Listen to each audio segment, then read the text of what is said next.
딱 한 달 전 더불어민주당은 당 혁신기구를 만들겠다고 국민께 약속했습니다. 서울 부산시장 보궐선거, 대통령 선거, 지방선거를 연달아 패배하고도 우리 당은 평가와 반성, 그에 따른 혁신을 외면했습니다. 혁신을 외면해온 정당이 결국은 국민들로부터 어떻게 외면당하고 있는가를 깨닫고 재창당의 각오로 국민께 혁신을 약속했던 것이 딱 한 달 전의 쇄신의총이었습니다. 그리고 막바지에 몰린 쇄신의 시간, 그 귀한 한 달의 시간을 허송했습니다. 어느 칼럼의 제목으로 자문할 수밖에 없습니다. 민주당 간절하고 절박한가? 우리에게 주어진 시간이 많지 않지만 혁신은 제대로 해야 합니다. 적당한 혁신을 적당히 눈감아줄 국민은 이제 없습니다.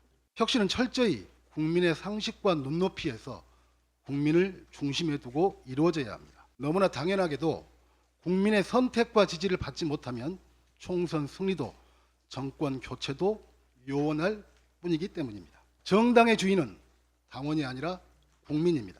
대의제를 채택하고 있는 나라들에서 국회는 대표적인 대의기구이고 국회와 국민을 이어주는 정당 또한 대의기구 중 하나입니다. 우리 헌법에서 정당은 국민의 정치적 의사 형성에 참여하는 조직이며 정당법도 국민의 정치적 의사 형성에 참여함을 목적으로 하는 국민의 자발적 조직으로 정당을 규정하고 있습니다.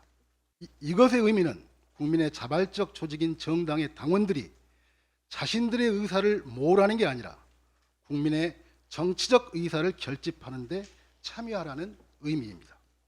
그렇기에 당원은 정당의 근간이자 핵심인 것은 분명하지만 당의 주인은 국민이고 당원은 정당의 대리인인 것입니다.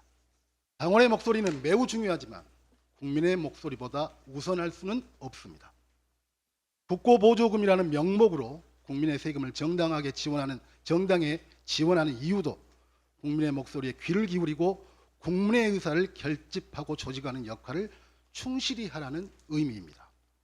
그래서 혁신기구의 의제도 당의 주인인 국민의 의사가 무엇보다도 우선시 되어야 합니다.